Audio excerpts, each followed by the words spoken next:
Future Hacker Life Path Future. Olá pessoal, bem-vindos de volta ao segundo bloco do papo com a Juliana Rios. Ô Ju, vamos agora falar um pouco de futuro. No primeiro bloco a gente falou bastante sobre os desafios da companhia aérea, para a sustentabilidade, etc. E agora a gente vai caminhar um pouquinho para o futuro. Num futuro não tão distante, né, a gente já viu que existiu uma parceria, né, entre o Uber e a Embraer para a criação do eVTOL, né, que é aquele conhecido como carro voador. E a gente ficou impressionado aqui porque, assim, já estão discutindo como é que vai ser o tráfego aéreo, uma coisa muito louca, assim. Qual você acha que vai ser o impacto disso daqui a, 20 anos? Tem que ser brutal, né? Tem que ser gigante. O impacto deveria ser gigante. Não pode ser diferente, né? Eu acho que não somente para as aéreas, eu acho que em vários outros serviços e modelos de negócios aí que a gente está acostumado. Eu imagino que o carro voador, muito provavelmente, quando ele efetivamente esteja operando de maneira mais massiva, ele provavelmente vai ser autônomo, certo? Então você imagina a quantidade de outras coisas que você pode habilitar, de você ter a possibilidade de impacto que você vai ter em outros negócios que não somente no mundo de transporte. No mundo da aerolínea, então, eu acho que aí vai ter muita coisa que vai habilitar uma iniciativa como essa, né?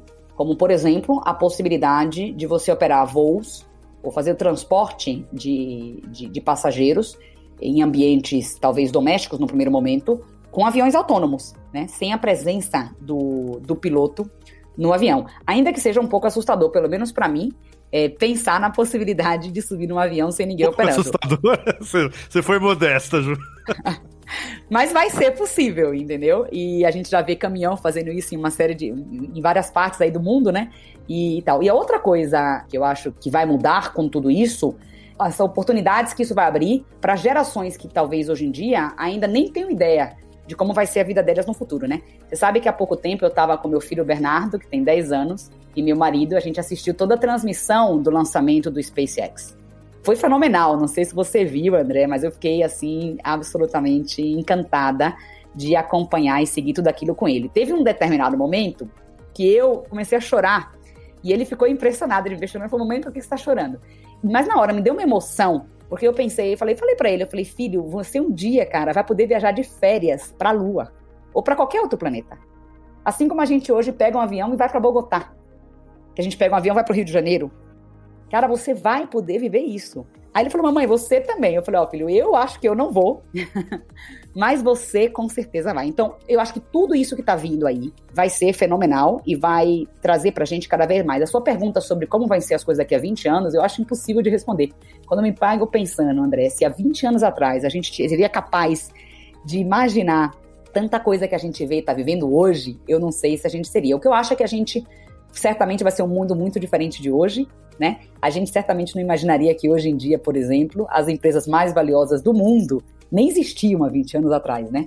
Ou estavam começando como startups dentro de uma garagem e tal, e hoje em dia são a potência que são. Então é muito difícil para mim falar sobre o que eu acho que vai acontecer, mas certamente a gente vai estar vivendo uma realidade muito difícil. E para as empresas, o grande desafio é ser capaz de reagir rápido, de se adaptar, né, de usar essas novas tecnologias, de usar essas novas ferramentas a serviço do cliente, sempre, né, porque o cliente tem que estar no centro, o cliente tem que vir primeiro, mas saber aproveitar e usar de maneira a entregar cada vez melhores serviços. Eu acho que não vai dar para nenhuma empresa ignorar mais essa transformação e esse caminho que vai vir aí do futuro. Eu acho que isso vai ser fundamental.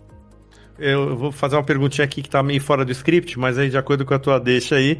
Você acha que esse mercado, dessa exploração espacial, né, que você estava comentando aí com o seu filho, as companhias aéreas vão ficar de fora disso? Ou teoricamente, vão ser empresas de tecnologia, como a SpaceX, que vai teoricamente explorar isso? Você acredita que as aéreas têm skill, têm guts para entrar em projetos assim como esse? Ou isso é para pessoas assim, já empresas mais ousadas como do Elon Musk, etc? Eu acho que talvez de maneira mais indireta do que direta, né? Eu acho que hoje em dia também você, no mundo das aéreas, você tem as empresas aéreas que operam e você tem as empresas como Embraer, né, como Boeing, que constrói os novos equipamentos, né, de voo. Eu acho que nessa linha, eu acho que é totalmente possível imaginar que mais adiante, que talvez com uma redefinição do papel da aerolínea, mas totalmente possível de imaginar que a gente vai ser capaz de aproveitar essas tecnologias e essas novas possibilidades e também ser capaz de entregar isso para o cliente de maneira diferente.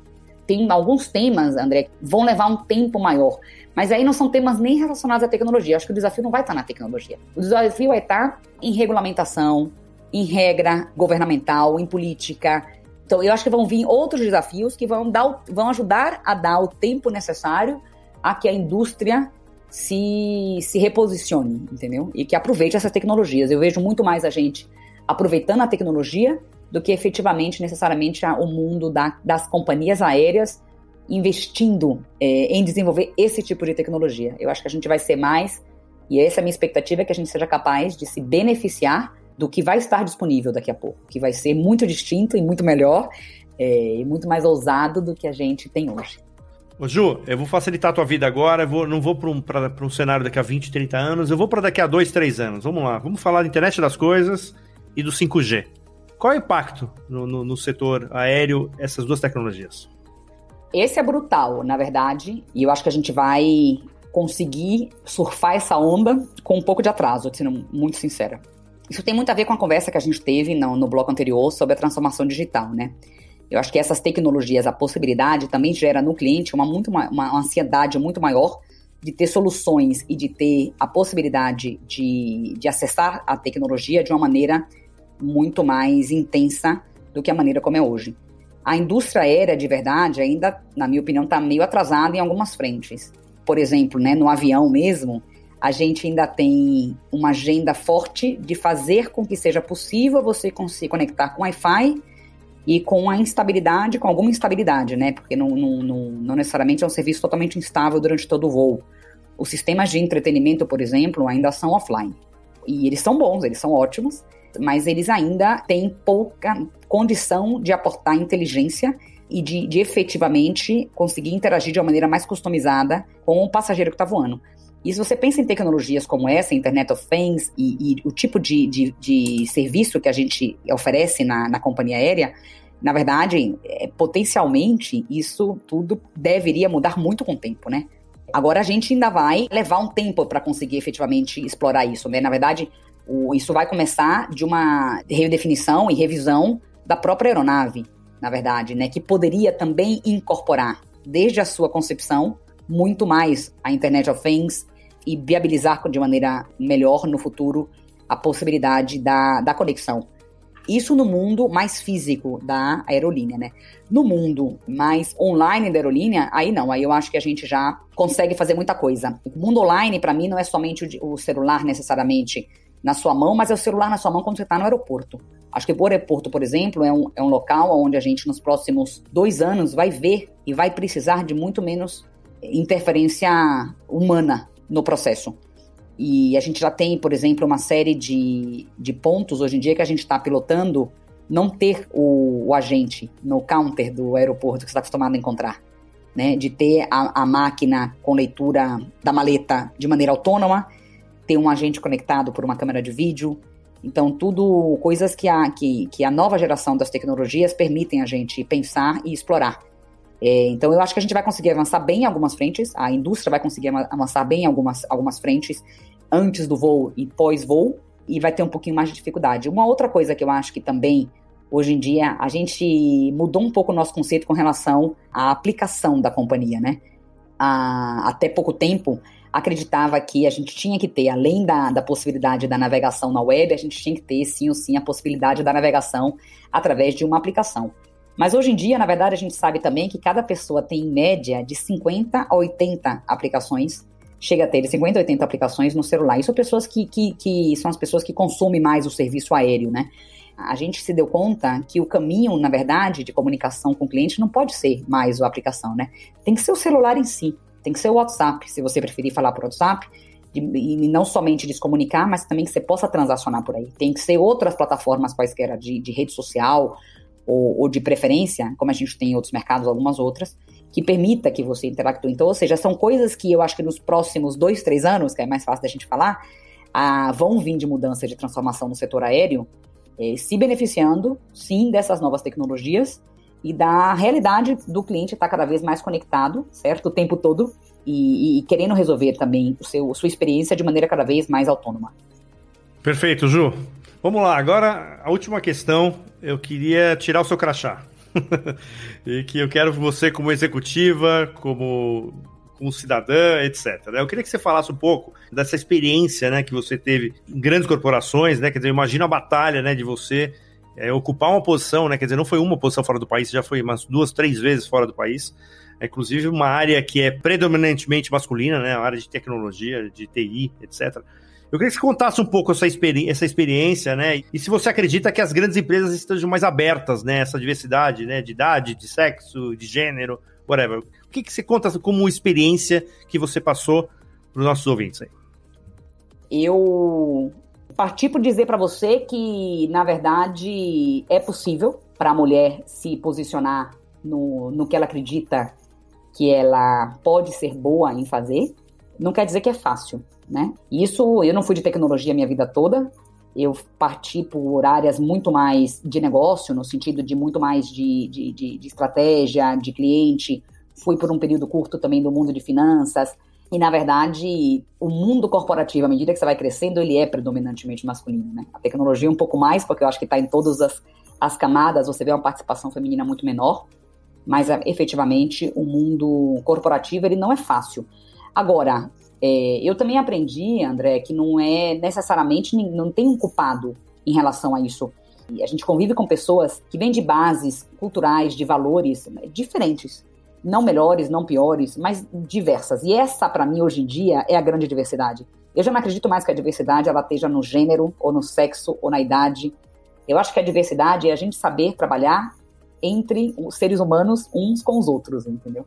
Entendendo o que é certo para mim não é certo para o outro, o que é bonito para mim não é bonito para o outro, e a gente saber respeitar, entender e efetivamente botar uma lente, né, onde a gente não rotule, onde a gente não limite a nossa interação, ou não limite uma outra pessoa por conta desses estereotipos, né, que a gente viveu, que são tantos hoje em dia, né, na verdade, por isso que para mim eu já nem gosto mais de falar da diversidade como determinados labels. Eu acho que, na verdade, a gente tem que aprender a respeitar que cada um pode, de maneira diferente, trazer contribuições distintas.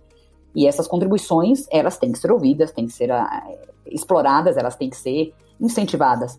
Eu tenho, desde sempre, para mim, algumas coisas, eu acho que fizeram muita diferença na minha vida profissional. Uma delas, não só profissional, na verdade, pessoal também, uma delas é acreditar que eu posso fazer tudo que eu tenho vontade de fazer. Então, se eu quero alguma coisa na minha vida, eu posso fazer aquilo, eu posso ser aquilo. Eu não tenho, de base, eu tenho muito forte esse tipo de conceito, que foi herança dos meus pais, muito, de que eu não deveria permitir que nada me limitasse. Então, para mim, isso é um jeito meu de pensar. Então, para mim, eu ter o desafio, né, de me tornar boa em temas novos, ou de estudar questões que eu não domino tanto, para me fortalecer, faz parte da minha maneira de ser. Eu acho que isso sempre me ajudou muito.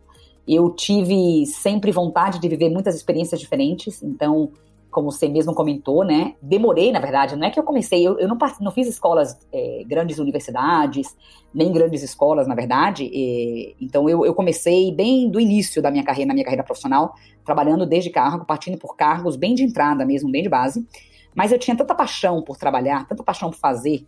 Na verdade, eu desde daquela época, desde muito tempo, eu nunca pensei na questão mulher ou homem. Para mim, isso nunca foi um tema. Agora, não quer dizer que eu não tenha vivido desafios aí não menores com relação a isso, né? Eu sofri assédio, um processo de assédio super complicado. Eu tive na minha equipe também problemas sérios que eu tive que gerenciar de preconceito, de discriminação. Você passa por tudo isso, mas você tem que sair de cada uma dessas experiências de maneira melhor, na verdade. E aí eu tinha essa coisa de querer ver o mundo, de querer conhecer, de querer fazer mais. Nunca me estabeleci, André, um objetivo. Eu nunca consegui responder a pergunta de entrevista que tanta gente faz, né? Onde você se vê daqui a 5 anos? Eu nunca consegui responder essa pergunta de maneira com relação a uma posição ou a um título. Não, eu sempre tive na minha cabeça que eu queria ser mais, que eu sempre quero ser mais relevante do que eu sou hoje, né? O que eu tenho que fazer? Eu tenho que trabalhar, eu tenho que estudar, eu tenho que aprender para eu ser mais relevante do que eu sou hoje. para eu fazer mais a diferença do que eu faço hoje. E eu sempre pensei e penso e acredito muito nisso, que eu acho que o resultado depois é consequência, né? As oportunidades que vêm pra gente, elas são consequência do que a gente faz no dia a dia, né? De como a gente é no dia a dia. E eu tinha, por exemplo, super ambição de falar, poxa, eu quero viver o mundo fora do Brasil, eu quero sair, eu no começo queria estudar. E aí o meu marido, que na época era meu namorado, que queria já casar comigo, já me pedido casamento, mas eu dizia pra ele, não, eu não posso casar ainda, porque eu preciso viver fora. E ele não ia poder ir comigo, tal, porque tinha negócio dele próprio, mas ele sempre foi super compreensível e super parceiro em tudo isso. E aí eu fui primeiro pra Itália, trabalhei na Itália 6 meses, pela organização que eu trabalhava na época, pelo banco, e de lá eu fui pra Holanda, fiquei mais quase 2 anos na Holanda, que foi uma experiência de vida, assim, fenomenal. E com isso me permitiu conhecer toda a Europa, me permitiu estudar novas línguas, conhecer mais a fundo culturas e outra maneira, e também incorporar tudo isso, para te falar a verdade, na minha maneira de ser, né, na minha evolução como ser humano e tal. E quando eu voltei então para o Brasil, aí era um novo capítulo que eu tinha que abrir na minha vida, que era ser mãe, que eu sabia que isso também ia impactar a minha vida, a minha carreira, mas era algo que eu queria fazer, e aí virou minha paixão grande por muito tempo, no sentido de que eu deixei de lado um pouco a minha carreira, para mim deixou de ter a relevância que tinha depois que os meus filhos nasceram, o Bernardo e a Isadora, minhas paixões. Agora, sendo muito sincera também, depois que eu tive a Isadora, já me deu uma certa sensação de que, poxa, tá na hora de eu retomar minha vida, minha carreira, e aí foi quando eu aceitei o convite da Latam, para mudar completamente, né, de país, e meu marido, novamente, maravilhoso, me apoiou e tá aqui comigo, me ajudando nesse desafio. Já estamos aqui há 5 anos com as crianças aqui, e ainda também mudei de área, né, de trabalho, de atuação, fui para o mundo de tecnologia, ou seja, eu acho que não é fácil, não é que é simples, mas é possível, entendeu? Acho que é mais uma questão da gente querer fazer.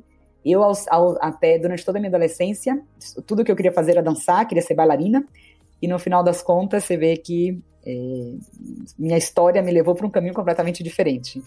Mas eu tenho fé de que as pessoas, na verdade, mais que as companhias, mas que a sociedade está evoluindo para conseguir se aceitar melhor, André. E isso vai se refletir em algum momento, naturalmente, nas novas gerações, que vão aí tomar as futuras posições nas companhias e nas organizações, ou que vão criar novas organizações já com outros conceitos. Ju, queria te agradecer, essa entrevista inspiradora sua, ótima. Tivemos uma aula aqui com uma pessoa de fibra, uma super executiva, no root, né? Não sei mais qual é, né? Onde você vai estar daqui a 3 anos. Eu ia te fazer uma última pergunta daqui a tantos anos, mas aí você já me respondeu que daqui a 5 você não sabe, então não adianta eu falar do que vai ser daqui a 30. Mas eu queria te agradecer muito a tua presença, Ju. Você é uma querida, uma pessoa que eu admiro muito, e que você pode ter certeza que as portas de áudio vão estar totalmente abertas para você, quando você tiver qualquer novidade, tudo, e fique à vontade aqui, tá? Vou estar feliz de voltar aqui em qualquer momento. Obrigada aí pela oportunidade, foi um prazer falar com você. Valeu, Ju, até mais. Future Hacker. Life. Path. Future.